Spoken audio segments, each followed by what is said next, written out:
because it's summer, it doesn't mean you need to take a break from your money, especially when you have cross-border needs. And so in today's episode, we think or we believe it's a perfect time to do a mid-year financial check. And that's what we're going to talk about. Manasa, are you ready to do this? Absolutely. I love that we're talking about doing a mid-year financial check because guess what? January is not the perfect time to ask for help from your tax advisor because that's when they are getting ready for the tax season, obviously. And then previous year has passed and there might be some money moves that you might not be able to accomplish. So mid-year is the perfect time. And, if you have extended your return for the previous year, that's also a good time to start prepping so that you can get it done and file it by the October 15th deadline. And also, if you do need to file your taxes in another country, it is also a good time to make sure that your US tax advisor has a liaison with your professionals from the other country and they are all in sync with each other. And just to kind of give you an example about this, because what happens is not every country is on the same tax year as January to December like the US is. For example, India is on a different tax year. They go from April 1st to March 31st. It's really their tax deadlines and their tax due dates are different. So you need to file those taxes first before you can take the foreign tax credit on your US return. So all of these things you can do during the summer, the mid-year check. I think that I agree with you. It's not a time to take a break from your money. What I love about this is you can tell Manasa thinks a lot about taxes, lucky for us. So she jumped right into what you can do with your Yes, I taxes did. over summer, which is absolutely awesome. So what I'm going to do, you've talked a lot about the extension. You know what? I'm going to stay with the same title, the same theme. What else Uh-huh. can we be doing about our taxes over summer? So the other thing I think you can do with your taxes over summer is think about how to reduce your tax liabilities for the year. And I have a couple of examples. Can I talk through them, Manasa? Absolutely. Please. Yeah. Give it Okay, a shot. Yes. sure. So one of them is, let's see, charitable giving. If you were charitably inclined, summer is really the perfect time to sort of start figuring out what you want to donate, right? And get a tax deduction. So one example that we use, and I'll talk about it here, is you can use something called a donor advised fund, and we can get into the mechanics of it later. But you're charitably inclined, you use a donor advised fund, you have all these stocks that have appreciated over the last 6 months or so, we can donate those shares or those stocks into this fund, and it gives you a really nice big deduction beyond the standard deduction, not to mention that you wouldn't have to pay taxes on the capital gain. So it's a move that we've used with a couple of our clients, and I know they were really happy because they got the deduction, but they also got to help other organizations. Along with this, and I think we need to do a whole episode, Manasa, on the new tax bill, you're now also allowed to deduct more if you're doing charitable giving without actually doing the normal deduction. You know what I'm talking about, Manasa? And we can talk about it. Yes. Okay, Yes. okay, Yes. cool. Yeah. Yeah, Yeah. so that's something to definitely think about. Mm-hmm. And then let's talk about another strategy you can use is what's called tax loss harvesting. This is where you take shares that have lost or they've gone down and you swap them out for something else and then rebuy them. Again, there's mechanics of doing this, and we'll have a link in the show notes of the exactly how you do this. But the whole idea is I have XYZ, it's lost a bunch. I still like it. So I can actually harvest that loss and use it to reduce my taxable income. And then we have something else called tax gain harvesting. Now, this works if you're going to have a low income year. Most of the clients that we work with tend to have high incomes. So this may not happen a lot, but we are always on the lookout for this type of opportunities. So in a great case is, let's say, for whatever reason, your income is going to be less than 50K single or 50K married filing jointly, you can actually harvest gains, basically sell a bunch of shares that have appreciated and not have to pay taxes on that. But of course, it needs to be carefully planned and carefully discussed. And again, summer is a perfect time to go through this. Now, let's see. Another one I'm thinking of is what we call asset location strategies. Again, summer is a perfect time to do this. So this is where we think of, if you have a Roth, assuming a Roth works in your situation, think about having what we call growthy things in Roth. So things that we know grow very quickly and are likely to cause you more taxes. We can talk about asset location strategies and put them into a Roth. And then in your IRA, your 401k, your taxable account will have different assets in there. Let's see. Anything else you want to add to just the tax strategy stuff, or do you want to jump into something else, Manasa? Well, let's stay here for a second, Jane. Sure.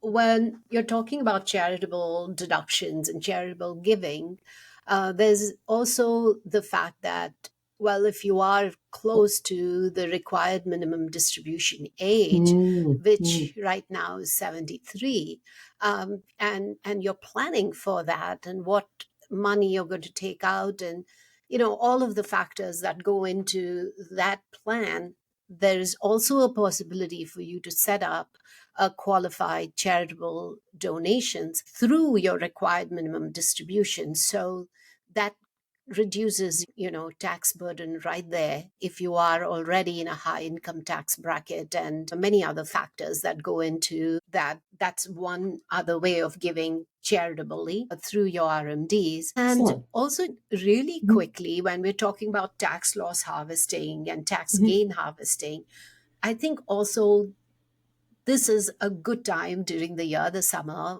vibe check, is when, if you think that for that year you're going to be in a lower income bracket, maybe also look at doing Roth conversions or other Oh yeah, that's brilliant. other Yes. strategies right there, where your tax hit from doing the conversion may not be that big a deal if it wouldn't be otherwise. So a couple of things to add there for the Sure. harvesting part of it. Yes, yes. And also, lately, of course, we are getting a lot of questions about people want to hedge their bets about, the volatility of the market in the US, the stock market it's pretty out there. So they want to hedge their bets to see, well, what happens if they can take cash or their money overseas. We have covered all of that in great detail on our episode number 48. So you could listen to that and see if this is a good time for you to investigate that. If we want to look into moving money overseas, then this is a good time to do that. Also, another thing that I personally work with my clients during this time of the year is I look at people's pay stubs year to date, and this helps a lot. With a lot of Yes. things, we track if they are keeping up with their workplace retirement contributions, and if they're not, then this is a good time to adjust. We look at whether they're expecting to get RSUs. Are they also getting ESOPs? What if they're getting a bonus? So this is a good time to look at their pay stubs and make adjustments for that and make sure that they are withheld, the taxes are withheld correctly, because you know what? The estimated tax penalty is at 7%, which is a very big penalty to pay if you are held short on your taxes. So you don't want that. So this is a good time, folks, to talk to your tax advisor and see if you're on track with your retirement contributions and your tax withholdings. And that's all I think I would like to say about pay stubs. So the other thing actually I'll ask about the pay stubs is one of the things we do. So you filed your taxes, let's say you made the April 15th date. I'll ask all clients to share their tax returns with me. And the idea is to see, okay, kind of see what happened last year. Where did they end up paying more that maybe they shouldn't have paid more? And so we review the tax return over summer. And then to your point, we use the pay stub to see, do we need to make any adjustments? So those two work great together. Oh, And I again, I think, agree.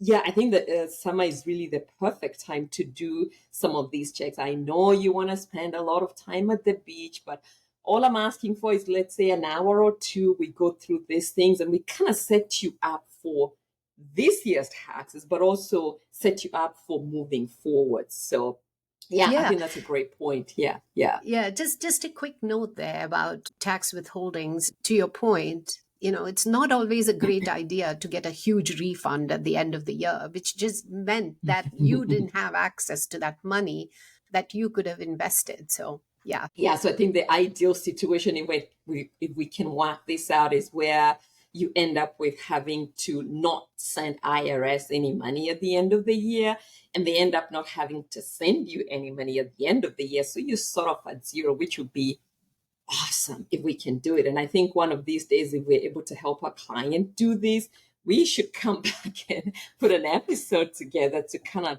talk about this is how we help so it so kind of come out at zero at the end. So yeah, perfect timing. Yes. Okay, I'm going to move on to the next topic because this is summer. We end up, most of us, traveling a lot. And, I know you're probably going to be visiting your cousin in another state. For most of us who were foreign nationals on work visas or those born overseas, we tend to do a lot of our traveling overseas over summer. And this is probably a trip you've been planning for a couple months, unless, of course, it's an emergency, and that's a whole different story. So, as part of your planning, if you've not done what I'm going to talk about, we need to make sure we do this. So, before you travel overseas, especially, let's make sure your estate planning is all buttoned up. And what we're looking for is one, we want to make sure all your accounts should have beneficiaries. So, think your 401k accounts, your taxable accounts. Pretty much all accounts should have a named beneficiary. That's probably something you can just log in tonight and sort of take care of very quickly. And also let them know, right? And then if you have kids, anybody under 18, it's critical, it's crucial that you have your will done and you have guardians appointed for these kids in case anything happens to you. And I know a lot of us, because most of our family is overseas, we want to have overseas guardians for our kids.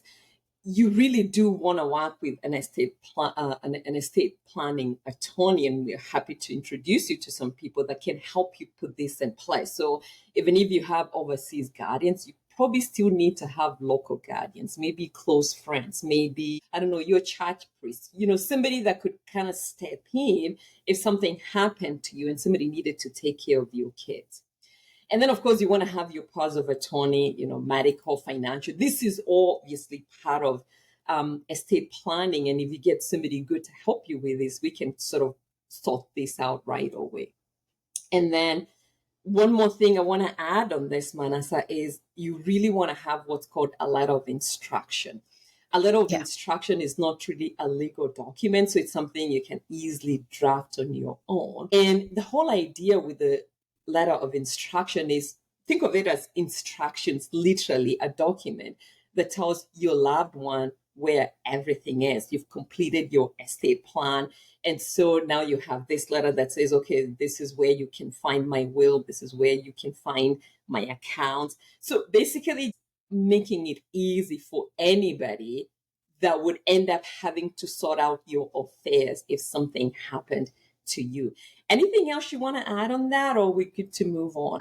I love what you covered just now, and kind of sort of connected with that, but not to be a Debbie Downer, folks, or a wet blanket, is thinking about insurance. I think also summer is a good time to really assess your risk tolerance and where you are with at all of the different insurance premiums you pay. I know this is something everybody loves to hate on, but it's life.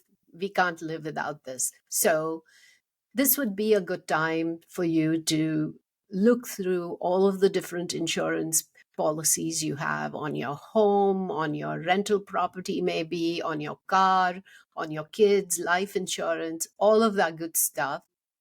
Maybe a good conversation to have with a different insurance company and see whether you can save on premiums and maybe renegotiate your policy with your current insurance company. And then also maybe look into getting an umbrella insurance if you don't have one, which sometimes is a good deal. If you have a lot of different things that you're covering, then an umbrella insurance kind of works out better. Also, I think life insurance is something that I leave to Jane to talk about, and disability insurance and all of that. But I think that summer is a good time to kind of really look at this. What do you think, Jane? If you and coming to the umbrella insurance part of it, the key thing is, and we just did this for our family, if you have new drivers, you want to make sure they're also Yes. added, as part of the household. So make sure the umbrella insurance covers them, because if you have a new driver, I know they get very excited and things happen. If something happens and there's an accident and your insurance does not cover it, if they've been added as part of the household umbrella insurance, that will be able to cover whatever damage needs to be covered. So I agree with you. And actually, we have an episode coming out, I think, in another maybe 2 weeks' time, where we address a lot of just life insurance when you're looking at it in a cross-border context. So that'll be a good one to kind of keep an eye out for. Yes. Now, Yes. I love that one. Yes. yeah, talking about kids, I want to go back to something I know you mentioned. If you have kids who are going to college this fall, which means they're probably already 18, or they're going to be turning 18 sometimes this year, you don't want what happened to me to happen to you. So what happened was my youngest turned my oldest actually turned 18, and I was in a doctor's file thing, and I was trying to make an appointment for her and myself.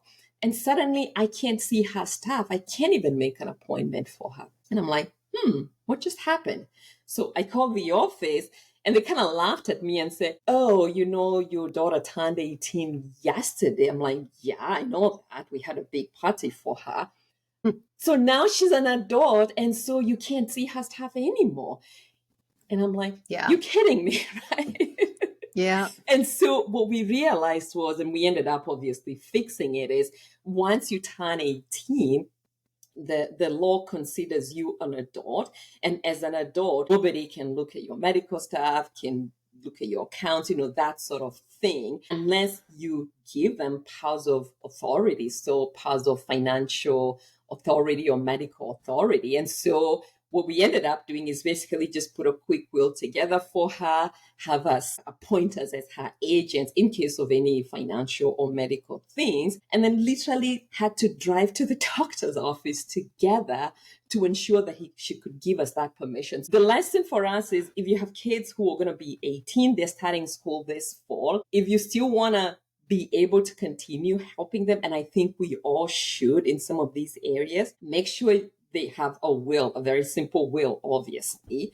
But the key thing is that you've been appointed as the power of authority, both medical and financial, if you don't want to lose that part of, what do we call it, access. That's probably the best way of thinking about it. Anything else you want to add to that, Manasa? No, we've Yes, covered quite a yes. bit Now, here. let's just hang out here for a second with Okay, college going sure. kids. Yeah, because a lot of our listeners are also people who are overseas and they're looking to come to the US. And I know that you work with Harvard, where people are looking to come to the US on an F visa. So if you are, you have your visa and you are looking to come to the US to go to college, then all of what Jane just said about insurance, appointing authorities who can access your medical records is also important, because you know what, if you're here on your own and you have to deal with all of that, and God forbid something untoward happens, then you should have things in place where people or someone else can intervene on your behalf and be an advocate for you. So, right, Jane, what do you say? Yeah, and that is so critical, and I'm glad you bring it up. So I do these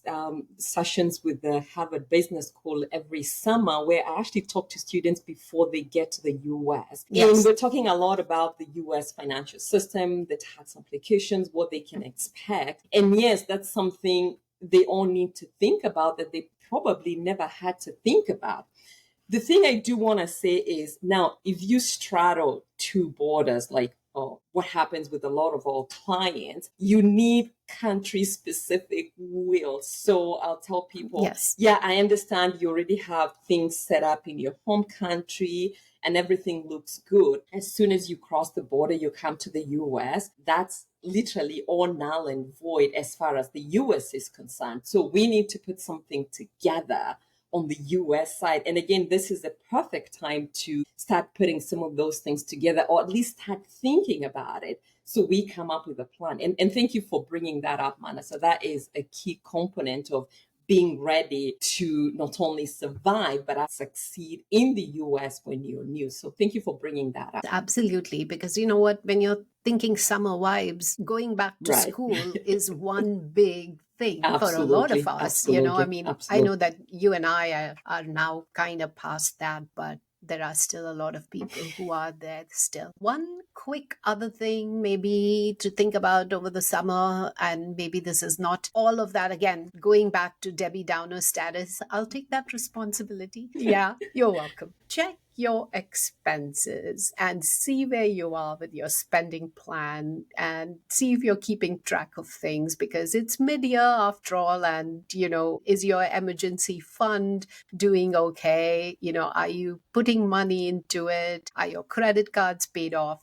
Things like that. So that's definitely one other thing that maybe a summer check could be a good thing. Maybe you can sit outside in the sun, get something nice to drink like we do, and look through your finances. I love that. So, when we start working with different clients, the one thing we always insist on or we talk about is, we say, okay, when we come to discussing our emergency plan, we want you to have 12 months plus the cost of flying home, return ticket for the whole family in case of emergencies, because we do know these emergencies come up. So I love what you say. Check to see where you are on that line. If you're at 9 months, maybe we need to make a few tweaks with your summer budget just to make sure we hit that number. And especially today, with what's going on with the job market and people losing jobs, this becomes really, really critical. And if there's anything you need to postpone to hit this number, I totally agree with you. One more thing to add to this, I think summer is the perfect time to actually, especially if you're on a work visa or green card and you don't have a good immigration lawyer, and by good I mean not the company immigration lawyer, but your own immigration lawyer, you want to make sure you spend the time over summer to talk to a few lawyers and make sure you get somebody in your contact list just in case something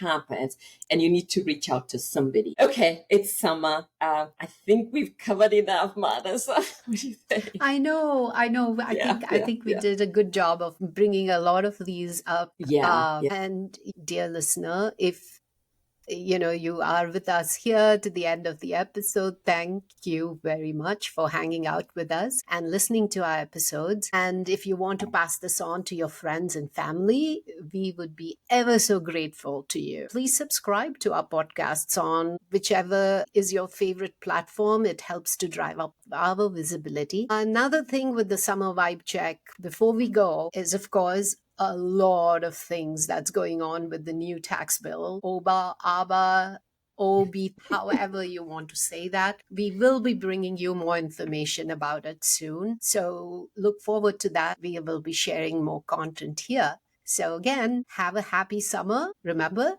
don't slack off with your taxes and finances. We'll be back with more. Thank you. Bye. Bye.